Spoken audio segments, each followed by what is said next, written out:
buddy. There we go. We got it. How are y'all doing tonight? Friends! Well, friend, because you're only one person. Unless you identify as plural, then I guess it's friends.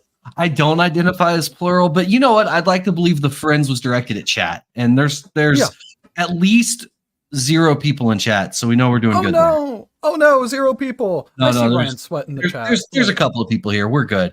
I mean, y'all always draw a big crowd, so it's fine. We'll get at least 7 people this show. It'll be good. At least 7. There we go. I think that's the over-under. Yeah, I think it's good. Right. Okay, so if we hit 7 people in the chat tonight, Patrick has to drink an entire bottle of whiskey. Chug it. That's our bet that we're putting on. So share it, chat. We got this. So here's what's awkward about that. I've never had whiskey, so I don't know if I should start with an entire bottle. Yeah, I can't out there. I could be wrong, but I just don't know if I should, you know? Yeah, I get that. I will say this right now, that had I been Molly or Courtney, I'm sure they would mock you relentlessly for that. Yeah. But the thing is, I cannot handle tequila. Not even the slightest bit of tequila. All right. See? And I am like, I like whiskey though. I like old fashions all day long. I've never really drank. I don't drink. I occasionally will have a shot or something like for celebration or whatever, but I just don't drink. So, I think starting off with a whole bottle of whiskey would be a problem. But you know, well, let's hope we don't get to 7 people in the chat and they don't have to do it. I don't want to say that. All right, fine. Oh, look, we just hit 7, so it's a problem. There we go. We got there. How are you doing today, Steven? I'm doing okay. We were talking about it a little bit in the green room. Yeah. I can say it on here because we're not on our channel, because the people I work with are on our channel, and I would be very, very surprised if they're on here. But it's nothing against the individual people I work with. I'm just recently, over the last few months, been very, very frustrated with work to the point that it has made me, again, everybody in the chat, all 7 of you, you are sworn to secrecy, especially you, Courtney. Don't go telling. My anyone. Employer. Yeah. But it essentially has us like very much looking at like what would it take to go full time? Like, what are our household expenses? What's the income? What's the stability of it? And all of that is just really, really scary because we haven't made that jump before. It's very scary. Man, that's a big jump, and really, from personal experience, the hardest part about it is not actually living off the money. It's living off the money and not starving your business. Okay. Right. So I actually, it's actually kind of serendipitous you brought this up. I was at my basketball league last Thursday, and I was talking to a guy who's like a serial entrepreneur, and he said, the biggest thing I notice a lot of like new businesses do is they try and live off the income the first couple of years. And he's like, the problem with that is like, you starve the business. And when I started looking back on like the struggles Andre and I had, especially, and like Andre when he started and stuff, is it's tough if you're not just making an incredible amount of money, it's tough to live off of that income and still continually reinvest significantly back in the business, because for the first several years, right, you're still buying animals, you're still expanding until you get to that ideal space for you.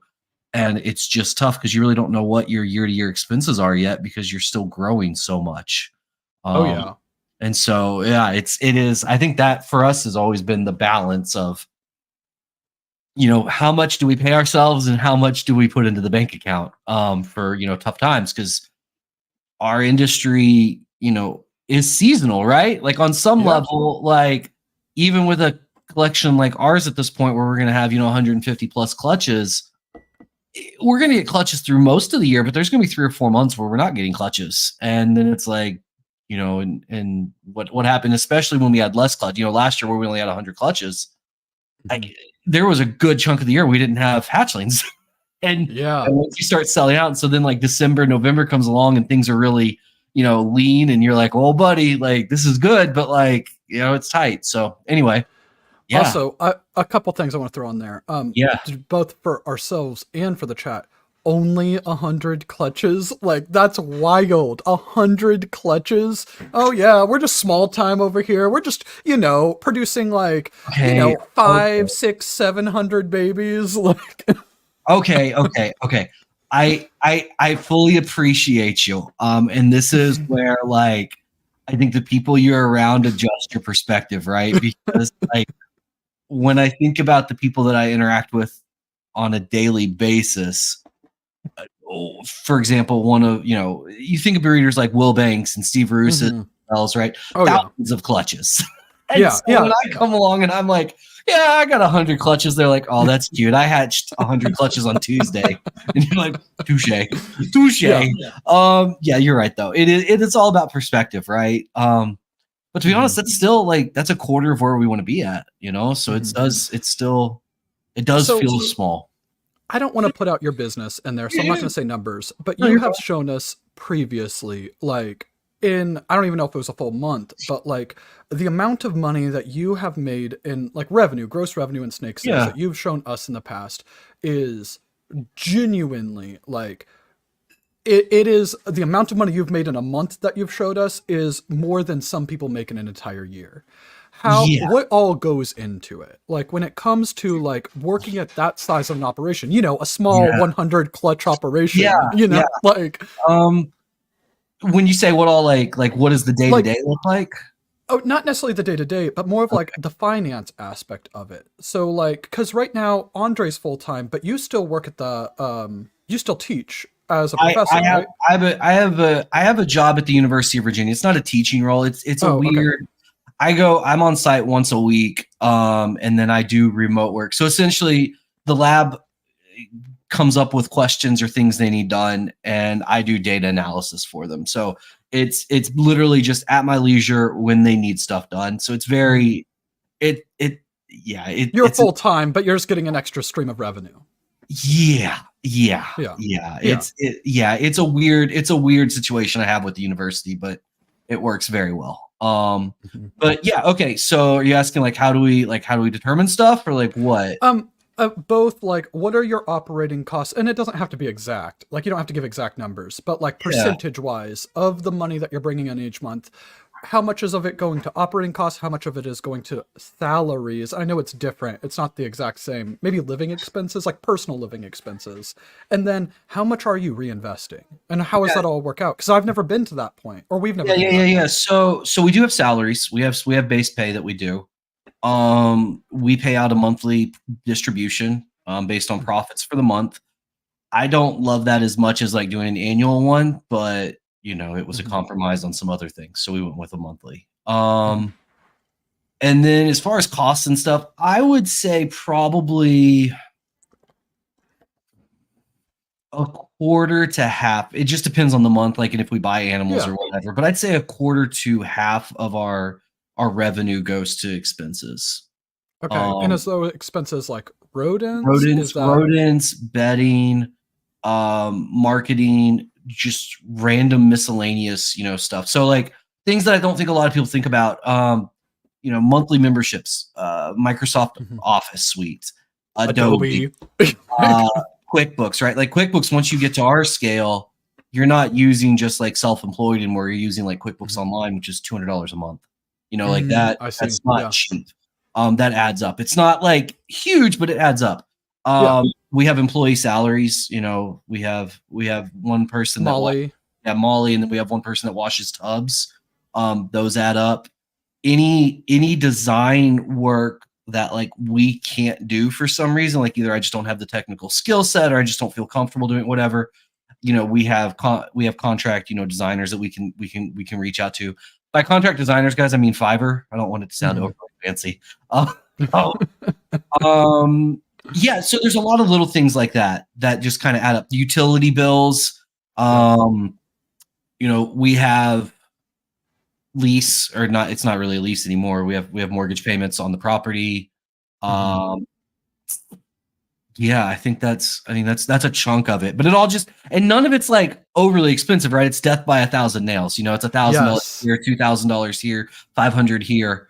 The biggest expense, honestly, is rodents. I think if we looked at our single biggest cost monthly, it's rodents, and we actually talked about that today about like what would it look like to really shrink that down. And the problem is we get a good deal with our rodents as is, so it's tough to justify investing $100,000 into a building to to save 20% per rat or 30% per rat, like Yeah. that. You start looking at those costs and you're like, okay, I can save a few grand per month, but how many months am I going to have to save that few grand to justify the expenses of putting up a rodent building, buying all new racks, buying a bunch of rodents, paying an employee every week, and then just the stress of having rodents, right? Because as it stands now, the guy just delivers rodents and we're good. Yeah. If you breed them yourselves, you're in there, there's leaks, there's floods, there's escapees. Like all of that just adds anxiety and stress that it's probably worth the 20% extra I pay. Yeah, I mean, we just chat all that stuff, and I feel like everybody knows this. Like, we are a fraction of the size of Chimera. Like, if we have everything go that we probably are going to have go, we're probably going to have between 20 and 25 clutches this year. You guys did that on Tuesday. Like, yeah, a little bit. So with that, we are significantly smaller, but there are some benefits for it. Like we're pretty much self-sufficient on rodents. Like depending on exactly like sizes, we might need to buy some, but we're pretty much self-sufficient.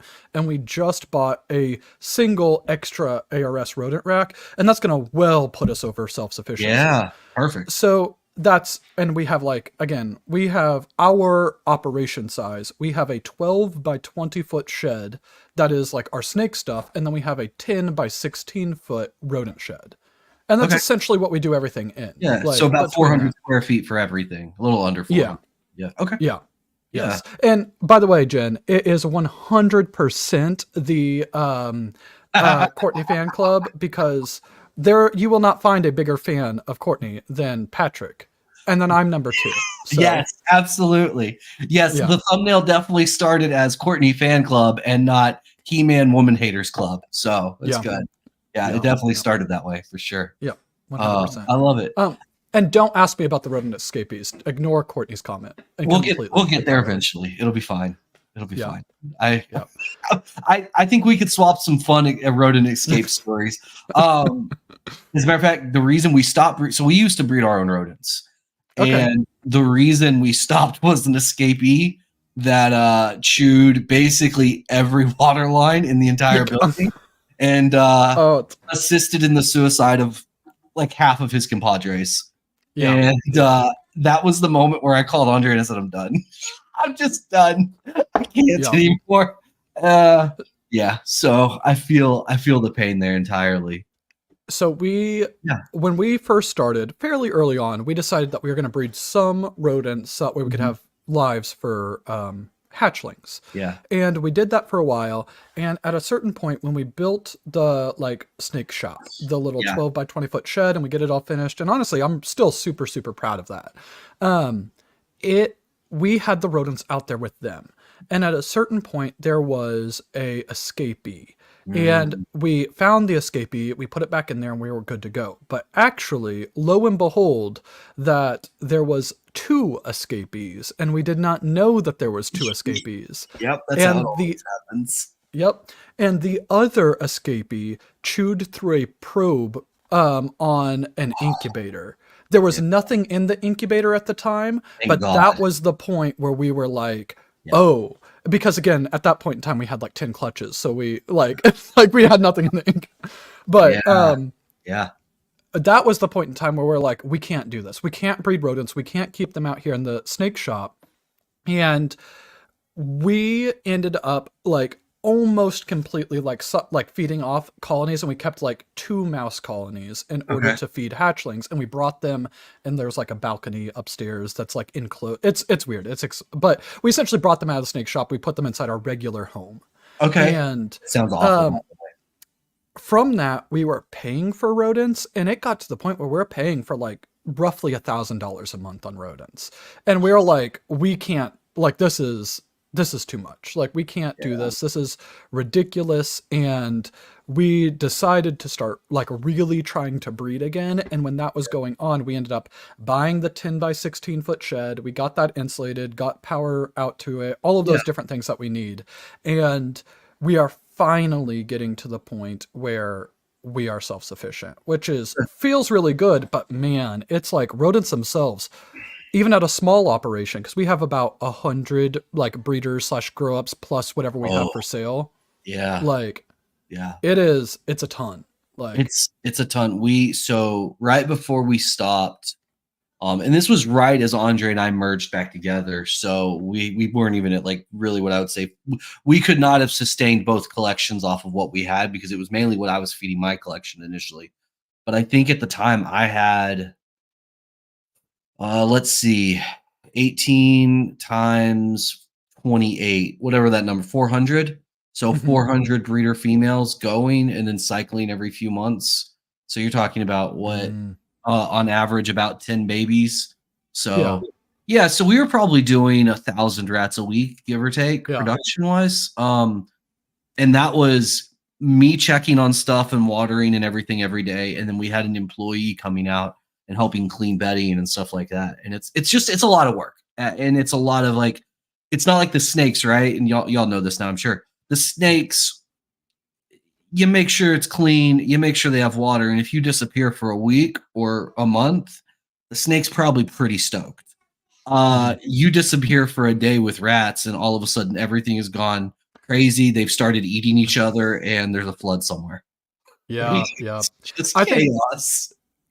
and just to anybody in the chat who hasn't kept rodents, or at least rodents at any amount of scale. I won't even say Right. large scale. There is such a learning curve with rodents that you Oh, don't buddy. realize. Yeah. Like, let's say, like when we started off, we had water bottles, and the water bottles you have to fill up literally every single day. And it's like, oh, Yeah. I'm going to be more efficient. I'm going to level up my rodent game, and I'm going to put a watering system in. And Uh-huh. then a rodent sticks a piece of substrate into the nozzle, and it floods the thing and drowns all of them, and you get rat soup. Yes. Or over time, because you have the lid on the thing, and as they're drinking water and it creates a vacuum in the tub, if it's on all the way, the water won't flow, and then you get a drought and you kill a bunch of rodents if you don't realize that there's a drought going on, because you look at the reservoir and you're like, there's plenty of water in there. And then there is the whole aspect of, if you leave the thing open and as they chew up the like pellets and stuff, there's dust that gets in the air and it gets in the water, and that creates sludge of the lines and it clogs lines. There's so many things that you have to learn to look for on rodents that you don't even think about. And the way you learn it is by catastrophes, and it It's sucks. and it's always catastrophe, right? Like I think that's the right word. It's never like by a problem because when Mm-hmm. things go wrong with the rodents, it is a full-blown like meltdown catastrophe. You're losing hundreds of rodents at a time, Mm-hmm. not like one. Like Mm-hmm. it's oh my god. Yeah, this is all the reason that I'm willing to pay 20 or 30% extra to have rodents delivered to my place. If you don't mind me asking, and if you don't want to share, Yeah. I completely Yeah, understand. you're What good. do you pay per rodent? And I know you're probably buying in bulk and stuff. Man, that's a So, great question. I just got that text message today. Let's find out what I'm doing because I don't actually know the answer to that.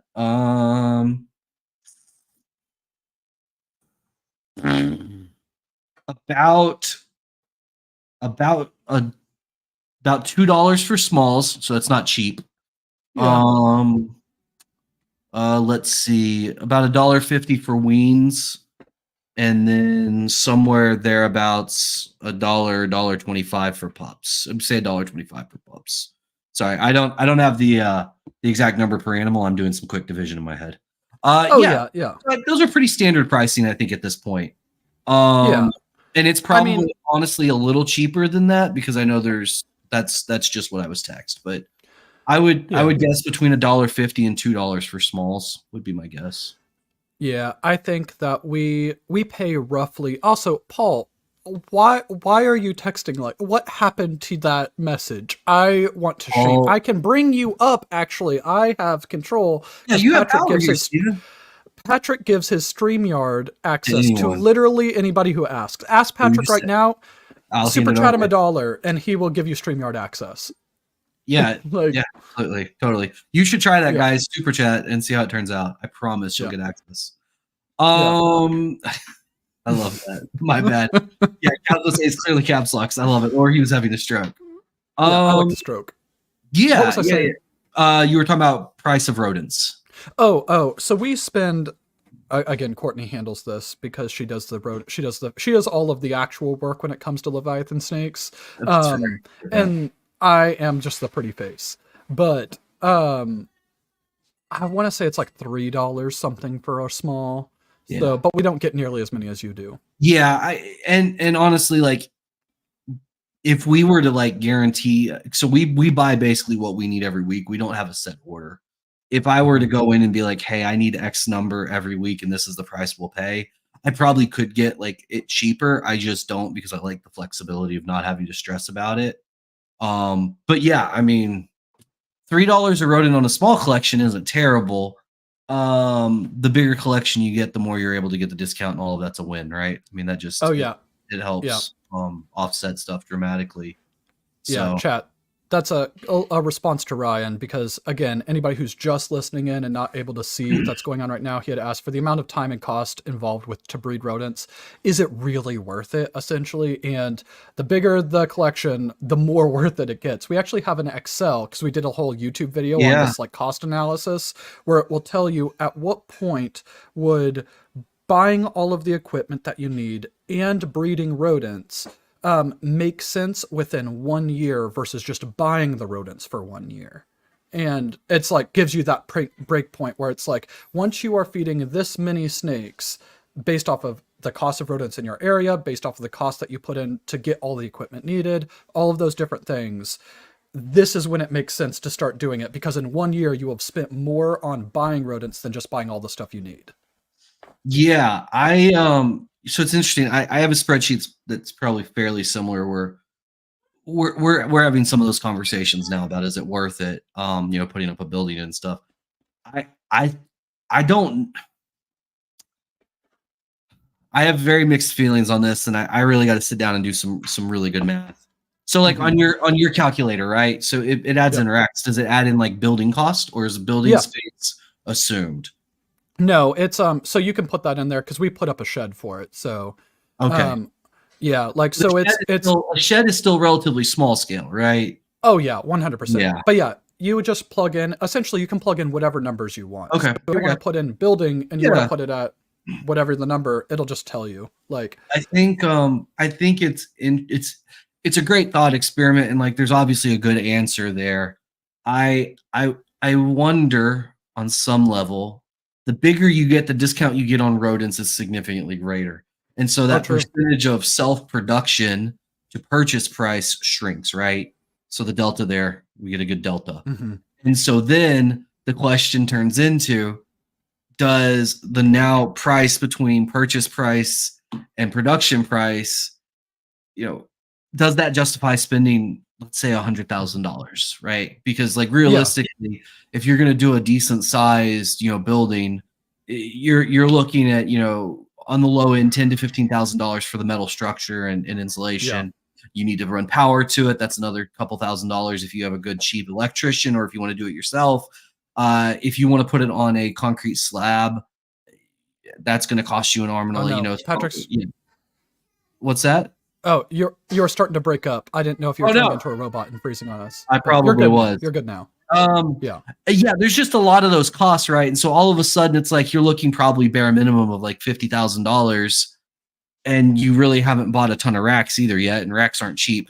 You could obviously make your own, but that's time equity, and if you're already running a large scale operation, the last thing you want to do is take time to build a rack. I agree on that. I think there's this quasi like middle space where it makes absolute perfect sense. And then like once you scale so much, all of a sudden it stops making as much sense unless you're already doing it, or you already have the facility set up for it. Yeah. And then if you're too small scale, it doesn't make sense because like the effort and stress of it. So yeah, I think that's thing. Yeah. I think that's a perfect description of it. That middle road, because realistically, like how many stakes do you guys have roughly? Like right now, we're probably sitting around 1,000. At the peak of hatchling season, it'll hit closer to like 1,800, 2,000. Okay, so let's say 2,000. Let's say on the high end, because you want to plan for your high end in Yeah, any of these absolutely. situations. Yeah. So at 2,000, I know you're buying them for $2. We'll just say $2 roughly a rodent. I know that's not quite true because they're hatchlings and all of Yeah, that yeah, yeah. But stuff. we can average. We can cost average it. That's fine. Yeah, yeah, yeah. Yeah. So that means that if buying rodents every single week, that you are spending 2,000 in the high season at $2 a rodent, it's 4 grand 4,000. a Yeah. week on rodents. So roughly, I'm gonna bring it down. I'm just gonna say 15K a month on rodents. Yeah, I mean, we can like. I think a more real like if we just want to do easy math, a more realistic number is probably closer to 10. Would be my Okay. guess for a Yeah. collection our size. Yeah. Um. So So yeah, but like 10,000 a month. Yeah. so that is like, because you're saying like once you get to a certain size, unless you already built it up, in order to produce $10,000 worth of rodents a month consistently too, because you can't like do it 1 month and then you're Yeah. like screwed the No. next month. Um, you have to be like a professional rodent breeder, Yeah. and for us, we have 100 snakes, 150, give or take. Yeah. But if we are breeding, we can do it in an ARS rack, or really two ARS racks. We can completely be self-sufficient and have excess at 150 snakes. But Yeah. in order for us to scale up to the point that you're at, that means that we'd Yeah. have to have space for 20 or 30 ARS racks, and we can't fit 20 or 30 ARS racks in a 10 by 16 foot shed. Like, So so, before we merged, I was probably bumping close to like 900-ish animals, and we had 8 or 9 like ARS-esque rack systems, right? Various sizes and mhm, stuff like that. So yeah, I mean, it would, start scaling up. Like that's and each one of those racks, right? Like unless you're building them, I mean, those are thousands of dollars a piece. And that's the yeah, other part too that I don't think a lot of people calculate in the actual infrastructure costs. They just calculate the mhm, cost of production, yeah, ignoring, the tens of thousands of dollars that it's going to cost. And I know eventually that stuff, mhm, pays off. Also, like unless you're at a space with acreage or you're in an area where you just don't care about your neighbors or they're not going to complain, guys, when you start having that many rodents, it smells. Like you can't oh avoid yeah, like you're dumping, we have giant fans in the back of our building, for airflow.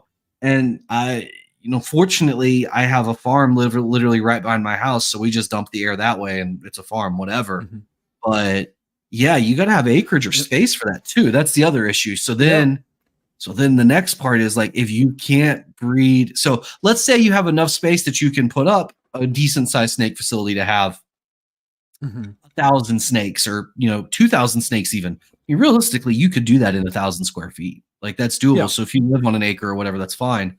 But now the next question is, do you have enough space to put up an entire rodent facility, or do you got to go buy mhm, land? And then it's yeah. yeah. Anyway, I think It is. it's an age old question. It is super, super. At least I think it's super interesting, though. I'm sure like the public would hear us all talking about the like business, like cost analysis, benefit analysis of breeding rodents versus buying rodents for our snake businesses, and they'd be like, "This is madness." I think it's so Oh, cool, though. dude, they love. I'll, Like, I'll be honest, they love it. I mean, whenever I interact with like VCs and other like business consultants and stuff, like they are so fascinated in our industry, and a big part of it, honestly, is the margins. I mean, mhm. when they hear what the margins are on a ball python, their statement on it would be, it doesn't matter if you pay $5 a rat, you're still making obscene margins, so shut up. Oh yeah, yeah. So there is that aspect too, right? So Hmm. yeah, man. So I think that's interesting. Like an Mhm. interesting topic on it. So like Yeah. margins of a ball python. So I Yeah. I personally go more of, if you can produce the animals that are like higher end, that are like more geared to breeders, that those are easier customers to deal with, that you make more on those animals, and ultimately it's a more sustainable path. But there's Yeah. been a lot of talk recently in the reptile hobby of essentially the pet segment that has been, I won't quite say ignored, but essentially like the bigger breeders don't want to focus on it because it is harder and there are less margins. And you always tease us and you bully Courtney specifically on this. What is your guys' thoughts on it? Like And on I'm pet gonna segment? share. I'm gonna really share a really dirty secret here, guys. I know that right now it's all the rage to talk about the pet segment being ignored. All of the actual big breeders have only been selling pets for a decade plus. Like it hasn't Mhm. really been ignored, if you ask me. It's like this new thing we've discovered. Mhm. So like it's a very viable market. And also I guess maybe there's a qualifier here I want to have. What are we considering pet segment? Let's start there. I would, and this is kind of rough because I feel like it's Yeah. changed a little bit with the Yeah. economy. But I used to say $500 and under. Now I say $300 and under. Okay. But Okay. what's your thoughts? Yeah, I think for me, honestly, like I think anything under 1,000 could be quote unquote considered pet. Not because Mhm. I think like, and here's my justification for it. I'd like to quickly explain. I grew up, my parents sold dogs. And so they sold Bichon Friches. They were like really, fancy powder puff dogs. Anyway, they sold them for like $3,000 a piece as pets. Mhm. And so I dealt with a lot of people in that world that like $3,000 was not an issue for a pet. And when I interact with like people now and I talk to them and I tell them how much the snakes go for, they're like, "Oh, that's not terrible." And then you tell them like how much this animal is, and you show them like a pied, right? A pied female that's like $300. They're like, "Oh, that's so cheap." I Mhm. think realistically, like once an animal gets below $1,000, it can be. It's I at a agree. price point where it's a reasonable purchase for a person to have a pet. Does that make Yeah. sense? Like, Yeah. um, Yeah. I don't think like anything under $1,000 is pet and like that's garbage. Like that's not it at all. I'm just saying Mhm. like I think once animals drop below 1,000, that's where I think the pet market actually starts looking at them. Yeah. Um, yeah, I Also, think. for the record, chat, real quick, we are not the ones who said pets are garbage. Patrick said that. Like, Oh my god. Oh my god. Yeah, yeah. but, I love that. but, Yeah, I think under 3 to 500 is absolutely reasonable. But also like quick side, another thing. If you've done any data analysis on Morph Market, like 50+% of the market has been under $500 for years now, like 5+ yeah. years. So like, I don't think it's new. I think it's a new talking point personally, Mhm. because a lot of people came in during hyperinflation with Yep. COVID pricing, and now things are returning, relatively speaking, back to pre-COVID pricing, which is relatively normal. And so in their mind, they're like, "Oh my God, pricing is dropping so much, and now we got to sell low end snakes," which also I think is kind of a dumb term anyway. But like Mhm. low end snakes, and we got to tap into this pet trade, and that's the only way to make money is like volume on $200 Bells. snakes Yeah. and bells or freeways. Ugh, Mhm. garbage. Uh, look, I think there's a place for everything. If you're gonna come in and try and compete on the wholesale side and like selling pets, you're gonna have a hard time. You're gonna have a real hard time. Um, I I agree with that. When it comes yeah, to like the people who can legitimately produce hundreds, if not thousands of bells, there's nothing that you can, as smaller breeders who produce 25 clutches a year, can do to compete with that. But one thing I would say is, at least when it comes to like bells, like they sell fairly well. Like they're pretty yeah, consistent sellers, and they're honestly selling for pretty much the exact same price that we bought them for 5 years ago. They are now. So if you're coming into it and you don't necessarily want to worry about the price fall, I do feel like that is a little bit more stable than higher end stuff, but the higher end stuff has way bigger margins. Way yeah. bigger margins. So my argument would be, if you want to play in the pet realm, you shouldn't breed ball pythons. You should buy them and flip them. Um, and I Okay, okay. and I don't mean that like you can't do it in a shitty way. What I'm saying is there's 4 or 5 large breeders right now. If you reached out to them and you had $5,000 or $10,000 and said, "I need a wholesale lot of animals under $500," you could get them for 30% of market value, and you would make Yeah. more money doing that than you would breeding them.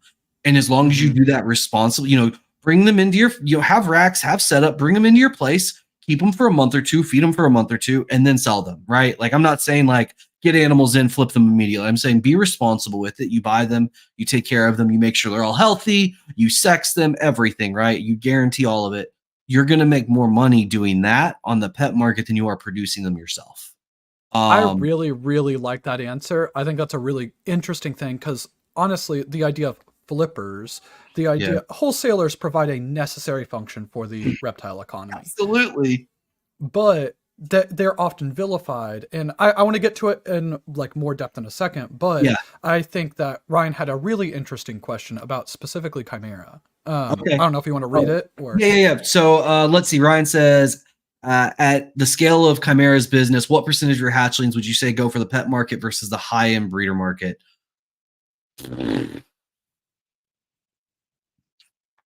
If we're talking about animals that are under $500, I'd say 10 or 20% probably. I think there's a big gap. So I'd say most of our sales are between 1,000 and 2,500 would be my like loose guess. I'd have to go look at numbers, but I'd guess somewhere in there you're looking at 1,000 to 2,500 for the average sale. So if we're just operating on like a bell curve, right? Like I'd say 10 to 20% is going to pet, 10 to 20% is going to the crazy high end, and then 65-ish% is going to be right in the middle average. That's averaging between 1,000 and $2,500. So a good chunk when you think about it, right? So like we'll probably produce 1,000-ish babies this year. So probably 100 to 200 will be under $300 to $500, which is good income, right? That is nothing to be upset about. That's also all of those animals are going to be byproduct from our pairings, right? Like, so we're not producing stuff to intentionally sell in that market though. The goal is for our pet quality stuff to be byproduct from our other pairings. So you get a clutch right and you hatch out a, really cool, like $3,000 or $4,000 snake, you hatch out some $1,000 snakes. And then the ones you missed on the odds are the, animals that range from $0, or I guess I shouldn't say zero, like $10 to $500 or whatever. So, yeah. So what you're saying is that those $500 snakes are probably also like triple het males that you are, and people could snag some extra genes from them. Yeah. I mean, if you go look at what we have listed occasionally, I think, we had some hexahets, hexahet males listed. And is that 6? That's 6 hets. Yeah. Oh, okay. Yeah. 6 het. Yeah. But like those were 6 het males and we were selling them for like $1,500, $2,000, right? There's value there. Now, if you want like a triple het male, depending on the genes that are in it, that may be $100 snake at this point, So it just varies a lot. But even that, like $100 snake, if I can sell a triple het male for $100 or $200 versus wholesaling it as a normal for $20, like obviously that's a win. It just needs to sell quickly. And so that's also, there's some math that goes into that as well of how long are we willing to leave this listed before we just send it off to the wholesaler, right? And move on. Courtney's bullying you, by the way. Unbelievable. Unbelievable. Only 6. I love that. So yeah. Anyway, it's there's a lot of math that goes into those thoughts. Okay, so we've talked about this before. Jen kind of talks about it a little bit in her comment. I'll bring it up here, but I'm not. So essentially she's talking about like a lot of people looking for pets don't buy off Morph Market. How do we get them? Oh, she's actually asking me. Not all right. So I'm answering you, Jen. I apologize. How do we get them pet people to expos? I think that I'm going off of our own experience. When we got into the hobby, Courtney bought Amos, our very, very first ball python, he is a banana calico hidden gene Wilma because we still have him.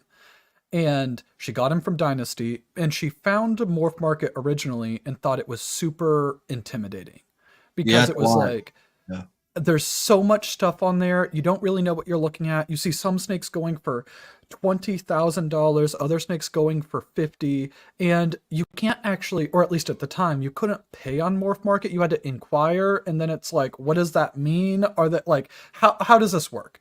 And because of that, she ended up going to Dynasty, and she just bought off of Dynasty's website. And we love Amos. He is the best pet. Like, we still have him.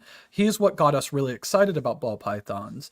And at the time, when I decided I wanted a pet, Courtney found a person on like a Facebook group that was rehoming a bell. And we met up in a Bojangles parking lot, and that person told us about Repticon in Columbia, South Carolina. We had never heard of reptile shows before. So essentially, we only found out about really reptile shows is because somebody in the hobby told us about it. I think that while it's not easy and it honestly can be a little annoying, just simply people in the hobby telling others about it that might be interested Sure. could be a huge way to get new people out to shows where it's like, hey, by the way, I don't know if you know, but this reptile show is going to be in town this weekend and it might be something cool to do with the family. And then they can go and hopefully they have a good experience. But Yeah. I don't know if that will actually work. And that's I not mean, super flashy. Like, yeah, I mean, I think there's multiple avenues, right? A, if you're vending the show and you have the budget for it, you can run, local, relatively local or targeted, Facebook, Instagram ads, oh yeah. letting people know like, hey, this is a show that's happening. We're going to be there. Come see us. Blah blah blah. If you really want to put in legwork, you can go find busy spots, malls, whatever, and hand out flyers. Like, I mean, it just depends on the effort level you want to put in, right? I think that's really the big thing. We so my wife and I are fans of roller derby, and we actually hadn't been to a roller derby match in 10 years almost from the time we got to Virginia. Just because like we didn't think about it and kind of got backburnered. And we had just got through with dinner and we're walking down this main street here in Richmond.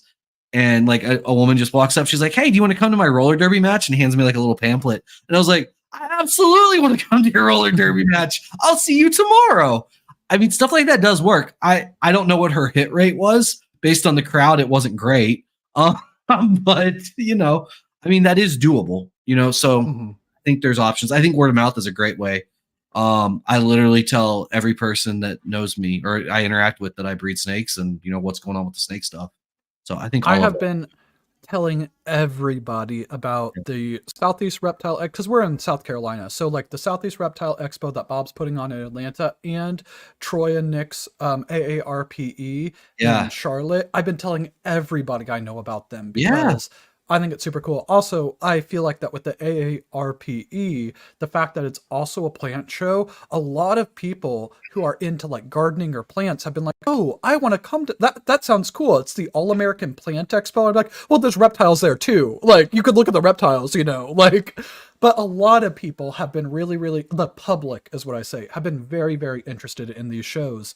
And I think just talking about it, and it just helps out the entire hobby Yeah. because if somebody comes to a show because they like monsteras and they see these amazing reptiles and they have a really, really good experience with the vendor who's super welcoming and positive and Yeah. brings them into it, that is what we need to grow the hobby. Like, and I think it's stuff like that that is really, Yeah. really important. And it's why the reptile shows are so important and why the pet trade is so important too.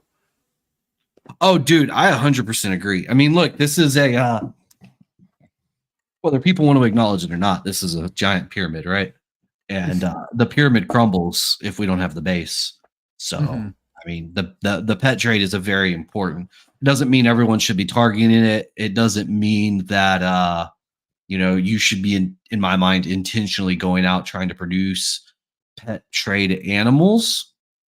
But you should definitely cater to it and treat it with respect and not just be like, oh, this animal's garbage, it's worthless. Like that customer's not worth dealing with. Like that's dumb.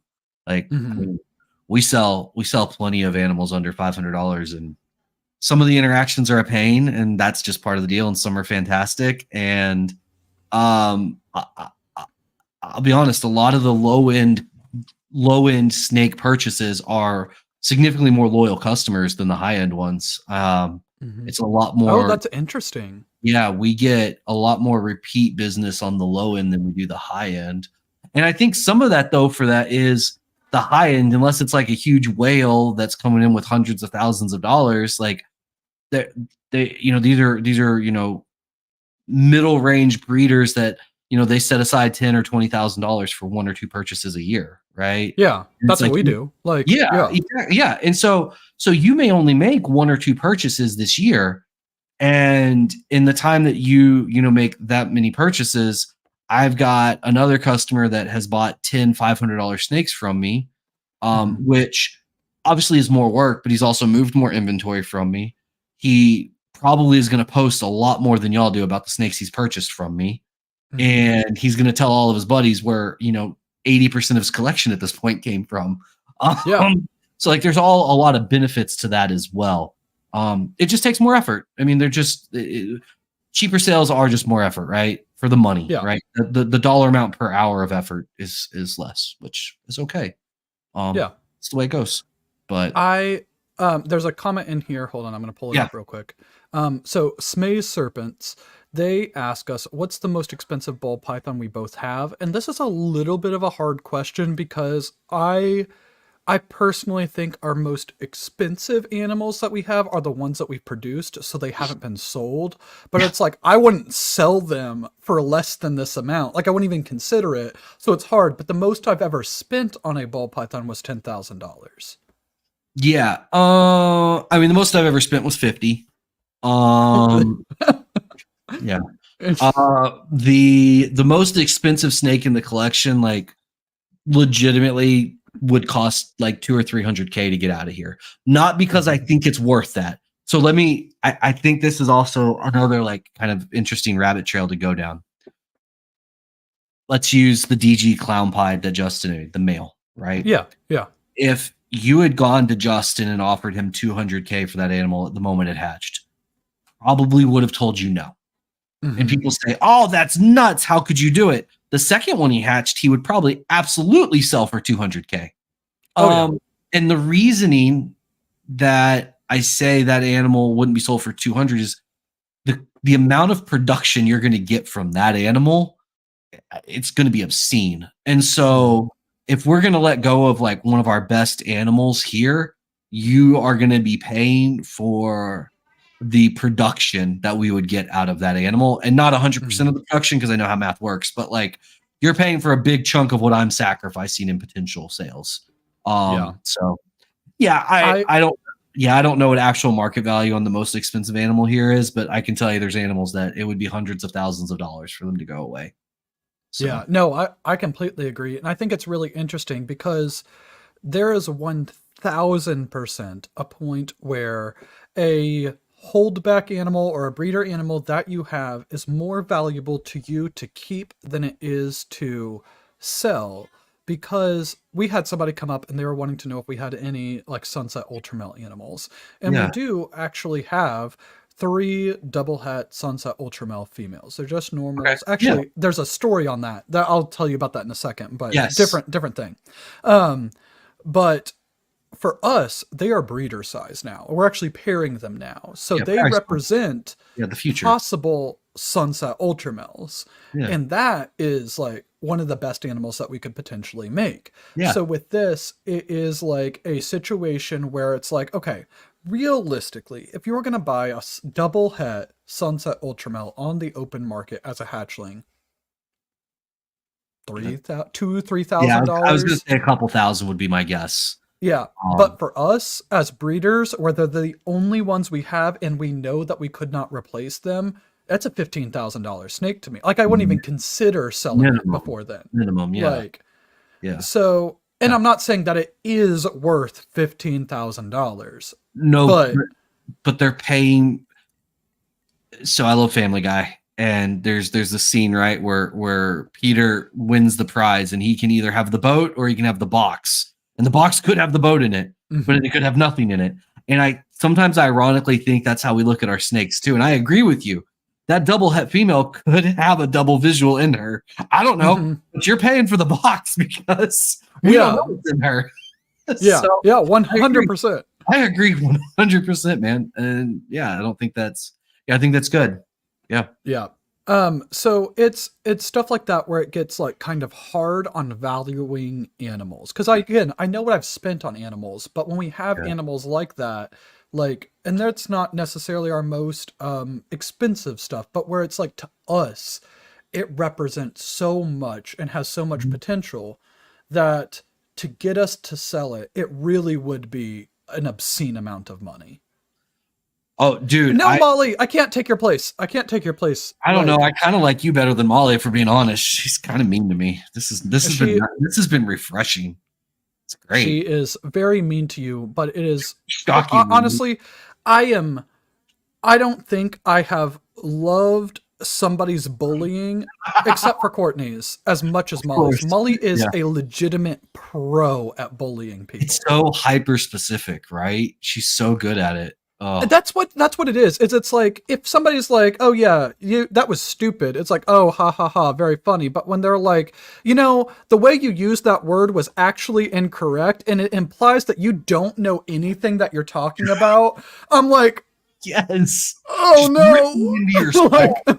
Yes. Oh yeah, dude. I agree. I get this daily, guys. That's the abuse I get daily. Um, Mhm. she really has no fear of biting the hand that feeds her. It's crazy. But you know what? That's okay. Yeah, Courtney, really nice of you to let Steven use your chair in front of the Partho sign. That's true. Guys, you're I right. was so excited. I was trying to set up like my fancy camera and I was gonna have a fancy setup to try and match the vibe that Leviathan brings to the table. And here we are once again on the MacBook camera. So maybe someday it'll get I better. mean, it doesn't look bad. It doesn't look bad. And It's I think that doable. it's better It's this doable. way cuz your audio sounds better than what it did the other way. Absolutely. Well, the mic is actually connected to the computer and not for some reason not working on the other one. It's dumb. It's fine. You know what? Mhm. We're gonna get through it. Um, yeah. What else? What else do we got to talk about on the market, man? This is Okay. I yeah. know we have literally just rambled for literally 51 minutes with This no has been real mildly topic. educational, so I think it's good. Okay, topic or market stuff. Yeah. I want to go a little. It's still reptile hobby, but it's not sales because I feel like a lot of time we talk about sales. What Sure. do you feel about the marketing landscape of the reptile hobby? What People are areas bad do at you it. feel? Oh, so why do you think that they're bad at it? Like I overall? okay, let me be fair. When I say people are bad at it, I don't mean like you're bad at this. I mean people just don't do it well or just don't do it. I think people think listing a snake on Morph Market is marketing. That's not marketing, right? That's listing a snake and hoping that passively somebody sees it. I think marketing is taking, good Instagram pictures or good videos for Instagram. I think it's running actual ad campaigns. I think it ties into like showing up at shows and talking to people and showing pictures of your snake. Like I think there's a lot that goes into it aside from just posting a picture on Morph Market and then being like, "It's been 3 minutes and my snake hasn't sold. This market is dead." I mean, it probably is dead. We should probably all get out of reptile or ball You know pythons what? specifically. Seriously, I'm unfortunately not making any money at this, and clearly it's just a problem. So Yeah, it is just yeah, it's the market's dead. Like, the market is dead. It's over. It's over. yeah, yeah. Yeah. So I just don't think a lot of people do really any real marketing. Even even if you go and look at a lot of Instagrams, like not that ours is fantastic, like we leave a lot to be desired, especially when You're saying Molly leaves a lot to be yeah, desired on. thank you Oh for getting there no. before I did, Steven. I was about to highlight that as well. Yeah, I just think if you go and look at a lot of pictures, it could just be better, and it doesn't like So it's either bad lighting, dirty enclosures, whatever, pre-shed animals and never like posting an updated post-shed picture. I just think we're not always great at showing off our animals, and I think people are lazy is probably too strong of a word. They're just nonchalant about it, and I it's pretty. all right. So I won't tease. I won't bully on this. Let's I do it. agree with you. I think that at the hobby as a whole, not individual people, because there's always exceptions into that Absolutely. stuff. The hobby as a whole, I think that there is a misunderstanding of what marketing is. I think that people think of marketing as like an ad to buy your animal or to buy your Yes. product. Yes. And in my opinion, marketing is so much more than that. Marketing is showing who you are as an individual and finding ways to connect with your target audience, target customer, to show you that or to show them that you are not only somebody that they want to do business with, but that they want to support. And I Can think I that yeah. sorry, I have a quick story just on that because I think it's really important. I'm not going to say the breeder. When I first got in the industry, there was a breeder that I really respected. I liked him on a personal level, but like he really had no idea who I was. We had interacted a couple of times. And in one of our conversations at a show, he brought up that he liked Legos. And I also love Legos. So we had a quick conversation on it. And he had added me on Facebook a couple weeks later. And I told my wife, I was like, I'm going to go in every Friday. I'm going to buy a Lego set. I'm going to make a post about it. And then after I finish building it, I'm going to make another post. And I'm going to keep doing it till he notices. And I swear to God, a month and a half, 2 months in, he commented on one of my posts about the Lego sets I was building. And the next time I saw him at the show, he actively sought me out to talk about all of the sets I had built. And in my mind, that's marketing, right? That's exactly right. That is marketing. And it wasn't me trying to be manipulative. I did truly want to have a relationship and a friendship with the guy. And I wanted to talk to him about this stuff. But also, like, I knew that he was an individual in this industry that I needed him to know who I was. And so I was able to show him not only with animals and snakes that we had, but also like on a personal level, hey, like I'm somebody you might be interested in knowing. And I think that's really an important aspect of marketing is networking, which ties right into marketing because networking is literally just marketing yourself. And I think that is the single most important thing you can do in this industry.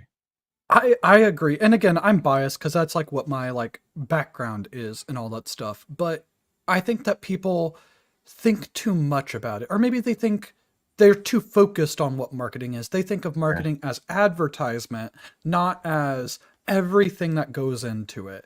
And the best marketing is the things that you don't think of ads.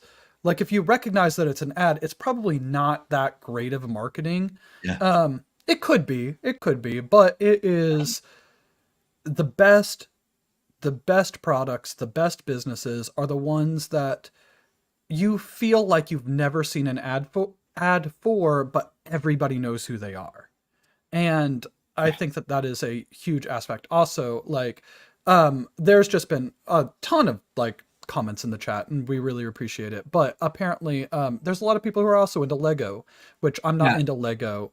Yeah, it is Lego, not Legos, guys. That's the American coming out in me because I feel like 99% of people that do Legos just call them Legos. I am aware it is Lego, not Legos. Yes. Thanks, Beast Morphs. Appreciate that. I think that those outside interests to any business, whether it's reptiles or not, are super, super important because it helps you humanize yourself and not make yourself look like a faceless company.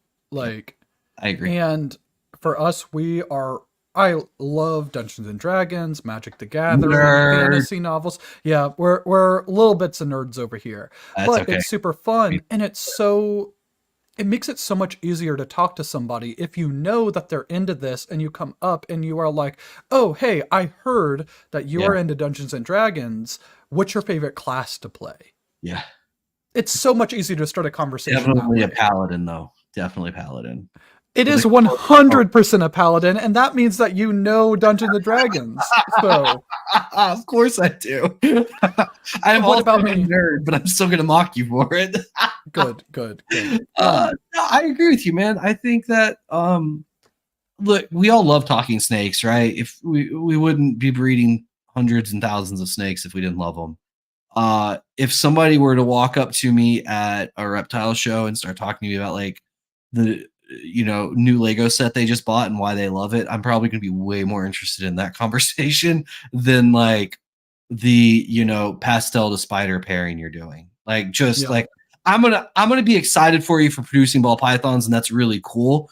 But honestly, like we get very jaded in our projects too, right? And so it is nice like when people come up and connect on a level other than snakes. Because honestly, like if I think about my conversations with like the big breeders in the industry, it's not a ton of snakes, to be honest. It's either market talk like this, which is snake related, I get, or it's completely off topic. So yeah, 100%. Also, I want to say I have played Gloomhaven like 2 or 3 times, and it is such a hard game because we've always started off at the beginning, and I always die, and it is so hard. Like I cannot actually play that game. But with what you're saying with like bigger breeders, or not necessarily bigger breeders, but just other people in the hobby and finding ways to connect with them. That's not, hey, I'm pairing my het sunset to a sunset. Are you super excited about it, Brock? And he's like, I sure am. Like, Brock's awesome. I love Brock. Of course, But it's you get jaded, right? You get yeah. jaded, and it's like I'm excited for you. I've Mhm. seen 100 sunsets to this point. I'm not excited about Yeah. about that. Yeah, so Yeah, yeah. But I do think that finding those commonalities that are not necessarily snake related are literally critical to developing actual friendships. And when people talk about networking, because when you're younger or if you haven't really done a lot of networking, it's kind of like, what do they mean networking? Like, I'm just supposed to go meet people? How? You're making friends. Just like when you were in school. That's all it is you are going up to somebody, and as a child, you can go up to somebody and be like, do you want to be my friend? And a lot of times you're like, yeah, let's be friends. And we're like, great, we're friends now. Honestly, as an adult, I feel like that might still work. yeah. Like, I dude, I my first okay, so this is I'm not gonna get emotional, I promise. My first big reptile show, I met Tom Harbin. And for those who don't know, mm, Tom Harbin passed away last week. And Tom Harbin's been a big part of my life for over a decade now. That introduction to Tom was literally me walking around the show trying to talk to breeders and network and just introduce myself as a new breeder, blah, blah, blah. And it's crazy to me thinking about the people that one of the biggest influence was Tom. And that connection literally came from like me walking up to Tom. He had some dreamsicles at his table. I'd never seen him in person. And we talked for about 13 seconds on that project. And then Tom was clearly bored of talking about the snakes. And he's like, so what do you do outside of snakes, Patrick? And I was like, well, I'm finishing my degree in biology and chemistry, and I'm looking at grad schools. And all of a sudden, like our entire relationship got built off of that one thing. And I think that's part of the networking is go around and just talk to people. And like you said, like don't just talk about the snakes. Like people care more about who you are as a person than the snakes you have most of the time. Because very rarely are you going to be the person walking around the show and you're going to have something that is absolutely mind blowing to one of the bigger breeders. And I don't mean that in like a condescending look down on way. I just mean like example, we were at a Tinley and this guy was walking around the show and bragging about the fact he just bought a monsoon. And he said something to Justin about his monsoon he had, and Justin just kind of chuckled and was like, yeah, I've got like 7 or 8 on the rack. Like, and it was just like this guy thought like this is the way to connect, when in reality, like it's a cool animal. It was a really cool animal at the time, but it's not like that's not going to have you stand apart, right? Like, yeah. something more unique and personal is going to make you more rememberable than I have a monsoon. If anything, you're going to be remembered as the guy who tried to flex that he had a monsoon, and you're going to get laughed at. Yeah, Yeah. 100%. Like I went down to Justin's probably like 2 or 3 months ago, and I had just gotten the Mustang that you made fun of me for, Patrick, that you told me that I could do better when I was so excited about that car. Okay, can we have a real moment for a second? Yeah, I didn't realize you bought the car. If I had known you bought the car, I never would have said that. Anyway, I'm sorry. It's all good. It's a cool car. It's a joke. It was a joke. It's all good. I'll throw chat, by the way, out here. I'll tell you about Patrick's jokes in a second. But so I went down to Justin's, and Justin's really into cars, but he's into like nice cars. Like he's got like Porsches. He just bought like a new Corvette. He's on like a wait list for like a Ferrari and all that stuff. Like he's into like really nice cars. But I pull up in a Mustang, and a Mustang. Oh, hi, little girl. Oh no. But so I pull up in the Mustang, and I'm pretty excited about it. And he is like, he's not like, oh, you're in a Mustang, cute, I have a Ferrari. Like he doesn't like he wasn't like that. He was like, oh, that's a really cool car. I don't have a Mustang. What? And he asks me about it, like legitimate as a car person. Yeah. Even though he has a way better stuff than that, it's the fact that there was like that commonality, like, and I think that it was like a cool, interesting experience. And again, it's about building friendships, and you're not going to build a friendship by trying to one up somebody else. You build a friendship by, hey, we have something in common. Yeah. And that's what networking is. I agree. I wholeheartedly agree. And Brandon makes the point, having similar projects can build friendships as well. Absolutely. I'm not saying that like snakes aren't going to build. Some of my best friends in the industry were from, snake relationships. I think snakes are the introduction to the friendship. I don't think they're the foundation of the friendship to me, for my relationships, but I can't say that for everyone. And I'm not saying that it's right or wrong. I just know when I look at my closest friends in the industry, we just don't talk about snakes anymore. Like it's like Tom, after year like 2, we never talked about snakes again. I mean, the extent of our conversations were when I interviewed him for YouTube stuff. Like that was it. Like outside of that, we didn't talk snakes. It was personal life stuff, friendship and Anyway, so but I think it's really important. So I think so too. Also, just because I had mentioned it earlier. Patrick, I was so close to making this joke, but I didn't, just because it's so in the public eye. I didn't want to bring it up. But I was just about to make a joke about you stealing the Sunset Clown, but I'm not gonna do that because please don't. I did. And I appreciate Reagan Renee at Royal Pythons. She caught the when I said it was just a joke. She caught the humor there, because that's what Mike Sanders was screaming. It was just a joke, which is funny. Charlie. It's a Charlie, by the way, is Reagan Renee. Oh, okay. Yeah. Okay. Yeah, it's his daughters. Yeah. Oh, I didn't know that. Yeah. Interesting. But no, all good on it. So with that, I think that networking is super, super important in the way that you network. Almost counterproductively isn't the snakes. Like, by the way, is the Tree of Trust, is it an hour or is it an hour and a half? Because I know we're already over an hour. It's normally an hour. I'm leaving it up to you if you want to keep going. I don't, dude. I'm good. Okay. All right. You're fine. We're gonna go till 9:30 tonight if you're good. Are you good with that? Yeah. We can do 9:30. We can. All right, 9:30 it is, and then we'll get out of here, guys. You got 22 bonus minutes. Yeah, bonus minutes right now, right here, overtime, if we can say. Yeah, overtime for the sports people.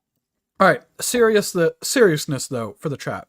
So Patrick very much is a bully, but he is a bully in a way that is so clever that you can't help but laugh at how he is a bully. So we at was it March Tinley for the Red Line Project. All right. Yeah. Robin does this huge thing for the community about like, all right, everybody make your patches, give them out to people. So that way we can like kind of grow the community and kind of have this memento to show all of the people that you interacted with in person at March Tinley. And we're like, this sounds great. We're going to get some patches made and we're going to hand them out to all of our favorite people at March Tinley. So we get to March Tinley and Courtney gives Patrick a patch and Patrick throws the patch straight on the ground. All right. So later on, I don't remember exactly what happened, but there was something where like Patrick was talking about somebody like, I don't know, like insulting his mother. And Courtney is like, you threw our patch on the ground. And he's like, that wasn't just. Okay. So that's where you think that this story ends, chat. But that's not where this story ends. In fact, months later, we bought a snake from Patrick. And the snake that we bought was a pretty cool snake. I'm pretty excited about it. It's a really cool animal. Yeah. Yeah. Pastel Hypo Double Het Sunset Puzzle Male. And I'm so stoked to get this boy in the mail. By the way, this boy is so mean. He is the meanest snake. He rattles his tail as if he is a rattlesnake. He is the meanest snake in the whole world. I trained him to do that. Yeah. So as we get this snake and we unbox it, Patrick sent us a patch. And you might be thinking like, oh, that's pretty sweet that Patrick sent us a patch after we gave him a patch at Tinley. He sent us back our own patch. He did not want to keep our own patch and he mailed it back to us. Like, that is how Patrick is a bully. Yeah. I don't know if he's, yeah. That was one of my finer moments, I'll be honest. I was really excited when y'all bought the snake, and I was like, "Oh, I still have both their patches. Those are getting mailed right back, and this is gonna be funny." Yeah. So it's the level of bullying that Honestly, you can't help but laugh. It's Molly level bullying. Molly has leveled Patrick up on his bullying. That's it. Does it make it better if I told you I did the same thing to Justin? I'll tell you how next level I went on that one. I was out at Justin's place. I asked Chase for like 200 clutch stickers so I could put them in our packages when I was shipping them out. I immediately went home and I was shipping them a snake the next week, and I put all 200 stickers unpackaged in the box and shipped them back. So, Good. Yeah. I'm waiting for the next time that we buy a snake from you, and it's just packed with glitter, and it just explodes when we open it up. No. I don't play games. Craft herpes is not something we joke about. No. No. I won't do that, because what happens is I get the glitter and I put it in your box, but somehow some of the glitter stays at my place, and that's not gonna roll. So, oh my God, I love it, man. Yeah, I was really what I really loved though is I send that to you, and then Courtney the next morning is like, I just have to ask who packaged the snake, as if he didn't know. I love that part. It was good, man. That was fun stuff. All right. The thumbnail of this is the Courtney fan club. Like, that is what we are here for. That's what the audience is here for. They came for this. Yeah. We can't be clickbaiting them and not giving them. Yeah. So what is your favorite things about Courtney? Her kind heart, her timid spirit, her meek personality, the kindness that she shows everyone, the always smiling face no matter the situation, whether she's outside or having to carry stuff in the rain. It doesn't matter. She's just always a shining, bright light.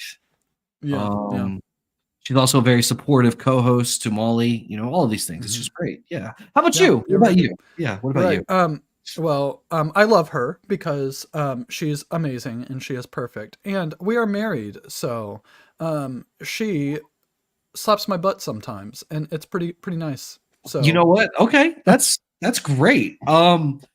Unfortunately, I don't imagine most of the hobby is going to get to experience some of those positive traits. But you have to sign up for the OnlyFans for that. Yeah. What's the monthly cost on the OnlyFans? How much are you willing to spend, Patrick? Less than I probably should. Like, that's the reverse of the, like, what's the lowest you'll go? Like, tell me. Yeah. Like, I had somebody send me a meme the other day, and they're like, I'm going to start sending my friends nudes until they pay me to stop. And I was like, that's the only fans I can get involved with. I think that's called extortion, but it's fine. Hold on. Molly requested that we bring this up because apparently you are not carrying the team in your humor. Molly is. Molly is the one who is the comedy. Yeah, that's fair. I mean, that she can have it. She doesn't do much here anyway, so let's just give her that at least. I mean, she needs something, right? Molly, how does it feel to be bullied by your boss on your own show too? Like, well, maybe why is Molly in the chat and not on? She had a. Oh, you know what? That's a great question, Steven. Why did we relegate Molly today? Was it a punishment for not posting things when she was supposed to? Was it not getting thumbnails out when she was supposed to? What was it? Or was it just a last-minute cancellation for a dinner with her family? I don't know. Y'all can pick. Do y'all think it was A, B, or C? Good. Yeah, anyway, she had a dinner with the family. I'll spoil it. And I assume that dinner is over. I hope it went well. So there we go. You're right. Dinner's done. I'm letting you finish this, man. Thank you, Molly. Right. I appreciate that. So earlier, like however many long minutes ago, Courtney had talked about the rat story, and this is the one that I told you that I hadn't told Courtney about because she would mock me relentlessly. Okay, I love this. Let's do this. Okay, so again, we have like really scaled up our rodent operation recently, and we just recently, this last weekend, bought a new ARS rodent rack, and it was a used rack, and it was way cheaper than buying them new because we also bought our previous rodent rack new, so that's like $4,000 versus $1,500. Way better. Yeah, way better. So we get this new rack in, And as we get it, we are unloading it in the rain. And that's where Patrick's allusion earlier to Courtney being very, very happy unloading an ARS rodent rack from a U-Haul trailer into our 10 by 16 foot shed in the rain came from.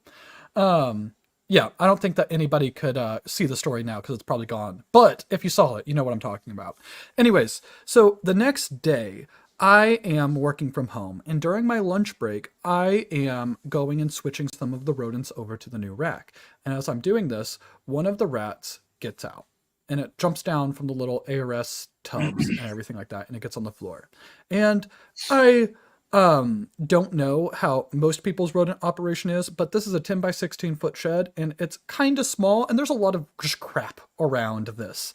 So with this, I am trying to get this rodent, but it keeps scurrying underneath stuff. So I'm like trying to get it. And it's air conditioned in there, but it's not like cool. Maybe like 80 some degrees in this rodent shop.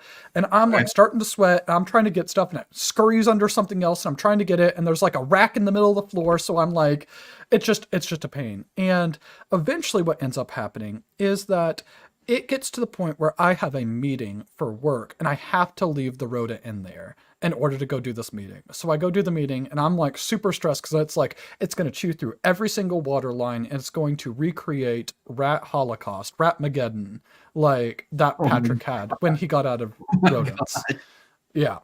And with this, I finally get done and I go back and I go try catching this rodent again. And I finally catch the rodent and I finally get it in a like enclosure and all that stuff. But the reason why it was so hard is I don't know if anybody saw Late to the Mic last week, but I might be a little afraid of getting bit about anything. Maybe just a teeny tiny bit. So I am not willing to grab this rat with my hands, which is what a smart person would do. Instead, I have like a little tub that I'm trying to like on the rodent. And because there's so much crap around, it's like I do it and it'd be like this instead of flush against the floor and it'd scurry out. And that's what's going on for hours. This is going on until I finally catch this. Steven, just get a pellet gun. I didn't do that. I finally caught the rodent eventually and I finally put it in a tub. So the next day comes up multiple times. This day I go back to try to move this rack because it's in like a random tub in the rack. There's no bedding in it. I'm trying to move it back in its actual tub it's supposed to be in, and it keeps freaking out on me. And I'm like, I am not touching this road. I would like go to pick it up from its tail and it'd be like squeaking at me like I'm not picking up this road. It's gonna bite me. It took me literally all day yesterday to get back and get the courage enough to just grab the rodent by the tail and put it back in the tub, like all day. And that's what the story was. And I didn't tell anybody about it because I knew that Courtney would mock me relentlessly. Absolutely. Okay. Just between you and I, because no one else is ever going to hear this. Your fear of being bit has kind of become a joke at Chimera. Good. Every time Andre and I pull a clutch, Andre's like, "Whoa, careful, it's going to get you." Yeah. And then he's like, "Is Steven really worried about getting bit?" I was like, "Apparently Courtney does everything there." And it has just become for the most part, the same joke every day, it feels like, and it's funny every time. Every time I'm just like, I don't know, he's afraid. About the nozzle. Oh, the nozzle isn't nearly as funny, but all right. So we get this new rack. Courtney tells me to tell you about the nozzle. Okay, tell me about the nozzle. All right, so we get this new rack, and it doesn't have a watering system on it, so I'm like rerunning the line and all that stuff. And it gets to the point where I realize that the little connector to like the water reservoir, I can't find it. Anywhere. I knew that we had one, but I couldn't find it. I'm like, man, we must have lost it. I'm going to go in and I'm going to order one. And I order one from Reptile Basics, and I'm waiting for it to come in. It got shipped out today, by the way. Nice. But as I tell Courtney, like, oh yeah, I got it set up, but we have to use water bottles right now because I can't find the connector for the water reservoir we had. She literally goes out there. I'm not exaggerating on this. She flips on the light, sees it on the table, and picks it up. It is that fast. So much so that I wasn't out there with her, that she put it back on the table. She turned the light back off. She stepped out, closed the door, took out her phone, and recorded herself opening up and finding the water nozzle and texted it to me with nothing said. To just say, like, Yeah, We you can't know. find the water nozzle. Like, Oh my god, I love that so much. I love yeah. that. Oh, that's great. Okay, so we had this comment initially, which is fair. I do need to get some neon lights. Molly came in swinging though.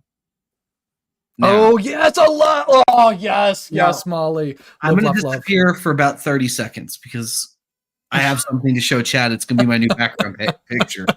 I'll be right back, and I promise it's worth it, guys. 1 second. Molly, while he is gone, I do need to say that whatever sign he is about to bring out from Hobby Lobby, you created this monster. I blame you for this. So it is all your fault. And while this is going on, I need to say to Jen, because she wants to know how many times I screamed like a little girl in the last 2 days.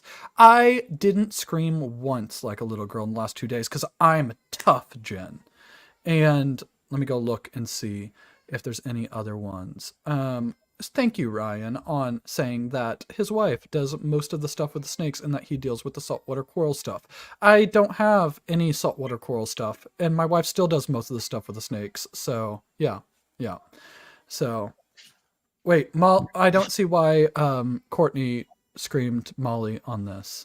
Oh, hobby. Okay. I'm sorry. Oh, all right. Yeah, that is very all right, that's a little counter to regular millennial culture, but live, loaf, loathe. All right, solid. This I is like not it. great. Guys, this is It is. It's amazing. good. You know what? Fine. Okay. Apparently, I'm the only one that has culture here. Yeah, nobody appreciates you. Nobody like recognizes your art. Yeah, that's fine. It's fine. Okay. Well, I thought it was worth it. Clearly, it wasn't. Whatever. It's fine. It's fine. Yeah, Okay. I like it. That's so Patrick. It is. See, some people liked it. That's good. Yeah. All right. Do we have we had a good chat today, Stephen. We did. It was fun. Some good business talk. I feel like it was both on topic and no topic at all. So absolutely. I'm excited with it. Absolutely. There is one comment I feel like I saw forever ago when we were talking about buying and selling stuff and flipping things. Oh, okay. I'm gonna see if I can find it. I'm really reaching far back. Anyway, I don't know. Maybe that's a whole nother conversation for another day. I definitely say doggo. Flipping versus like producing yourself, and like, because I do kind of wonder on some level, like, is it really like worth producing? You know, I don't know. Anyway, so when it comes to pet, all right, future episode right there, flipping versus breeding. Yeah, for pet stuff, I think if you started doing the math, I think you would get ahead much quicker if you were flipping, like ethically flipping, whatever you want to call it, responsibly flipping. I think you'd get ahead much quicker than breeding. You'd make more money for sure because you'd have a constant stream of animals versus once a year making a couple, you know? So anyway. If somebody's going to buy wholesale snakes from you, how do they do it? Just message us on Morph Market and ask if we have anything for wholesale. Okay. That's that's generally like, if you want wholesale stuff from us, just reach out on Morph Market. If you email or message us on Instagram, you're just going to get sent to Morph Market anyway to talk to Andre. I guess if you want to email sales@chimerareptile.com, you'll talk directly to Andre. And we have animals that are wholesale list. And then, I mean, honestly, like, the more you spend, the more discounts you get. So, you know, if you come in wanting to spend a good chunk of change, you'll get some money off some animals, which is always nice. Won't be wholesale pricing, but you'll get some discounts. And if you are thinking of buying something retail from Chimera, instead come to Leviathan Snakes, because we have a freeway that you can buy. Actually, we don't have a freeway right now. We have a bell you can buy. Retail though, like retail. Yeah, we don't have any bells currently, and we don't have any freeways. I don't know if I have a pairing that will make a bell or a freeway this year. Yeah, I don't think I do. I don't think. Maybe. Who knows? Yeah. Maybe I'll be cool like you. But yeah, we might make a couple from some random stuff. I don't know. It always varies, but yeah, man, it's good stuff. I poke and I prod at, like, you know, the pet side of it, but I am fully aware, like, It is a very important part of the industry, and it is the foundation that keeps all of us here. And so I think it's good. I think it's good. I don't know if it should be a goal. I guess that's more where I look for most people, because I really do believe like the guys at the very, very top of the pyramid that, if you don't even know their names, those guys are producing so many ball pythons for the pet trade that you'll never really be able to compete with those guys, and that's the problem, I think. So anyway, good All right, stuff. we're at 124 or Yeah. 1 hour and 24. Anything else or? No, man. What's the best way for people to get a hold of you? Instagram at Leviathan Snakes, YouTube Leviathan Snakes as well. We have a TikTok, but I don't know the last time that we posted on TikTok though, so Okay. probably not the best way. Yeah, and Morph Market. And Morph Can I Market. ask y'all to change your name to Leviathan Reptiles? Can we do that? Is that asking too much? You can, but we probably won't do it because we have so much other stuff made with Leviathan Snakes right now that we're not. I guess that kind of makes sense. Yeah, we do technically have a non-snake reptile, and that is Tribolinotus gracilis, but he's just a pet. So getting fancy over here with your crocodile skink. That's right. Yeah, I like that. Yeah. Okay, so we're not going to change the Leviathan Reptiles. Not yet. Not anytime soon. So I feel like we're more likely to change to Leviathan than Leviathan Reptiles. Well, honestly, that would be helpful too. Sometimes I forget if it's snakes or reptiles. I mean, I know now, but early on, I just couldn't remember. And maybe that's a flaw for me though. So, anyway, Leviathan Snakes, guys, reach out to them. They've got cool animals. They've got bells, freeways, sunset ultramels that they're definitely going to be selling. So yeah, that's right. That's right. Actually, we have our first shot at Sunset Clowns that is hatching out this weekend. Awesome! And I'm so stoked. I missed on my first shot for the year, so I hope you have much better odds than me. I'm excited for you. Dude, fingers crossed for you. Let's get out of here.